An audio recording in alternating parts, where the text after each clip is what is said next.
Gudang penyimpanan kendaraan curian dibongkar Polri dan TNI. Ironisnya, gudang itu berada di markas TNI AD, tepatnya Gudang Balkir Pusat Zenit TNI AD, Buduran, Sidoarjo, Jawa Timur. Kasus itu melibatkan oknum prajurit TNI AD, Kopda AS dan EI yang merupakan warga sipil. Sebanyak 49 unit mobil dan 215 unit motor yang diduga hasil curian kendaraan bermotor ditemukan di gudang tersebut. Kasus itu diketahui publik setelah video mengenai gudang tempat penyimpanan kendaraan curian di Sidoarjo viral di TikTok. Video itu diunggah akun TikTok @ayoberani laporkan 9. Tampak petugas berseragam TNI berada di sebuah gudang.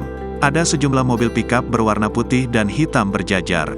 Selain itu, petugas terlihat melakukan pengecekan pickup yang berisi sepeda motor dan tertutup terpal biru. Beberapa di antara mereka juga tampak berkeliling mengecek gedung tersebut. Gudang Balkir Puziat Buduran Sidoarjo. Tempat penyimpanan ramor curian perwira berpangkat mayor diamankan POM. Tulis akun @ayoberani laporkan 9 dalam videonya. Mengenai itu, Kepala Penerangan Kodam 5 Brawijaya, Kolonel Infantri Rendra Dwi Ardanin membenarkan video pengungkapan gudang penyimpanan sepeda motor tersebut. Pomdam 5 Brawijaya bersama Polda Jatim dan Polda Metro Jaya berhasil mengungkap kasus tindak pidana penggelapan kendaraan bermotor, kata Rendra, ketika dikonfirmasi melalui telepon, Sabtu, tanggal 6 Januari tahun 2024. Diketahui, total ada 49 unit mobil dan 215 unit sepeda motor yang disimpan di Gud Balkir Puziat Jalan Buduran nomor 8, Buduran, Sidoarjo itu. Diduga kendaraan tersebut akan dikirim ke Timor Leste. Diduga dilakukan oleh saudara EI sipil dan melibatkan Kopda AS, oknum anggota TNI AD di Sidoarjo, Jawa Timur, pada hari Kamis, tanggal 4 Januari tahun 2024, ujar dia.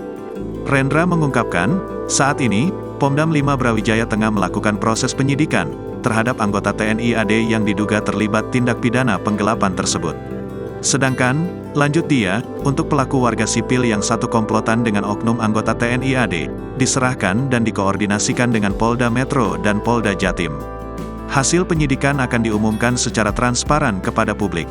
Jika anggota TNI AD tersebut terlibat dan terbukti bersalah melakukan tindak pidana akan diproses hukum sesuai dengan peraturan dan perundangan yang berlaku, tutup dia.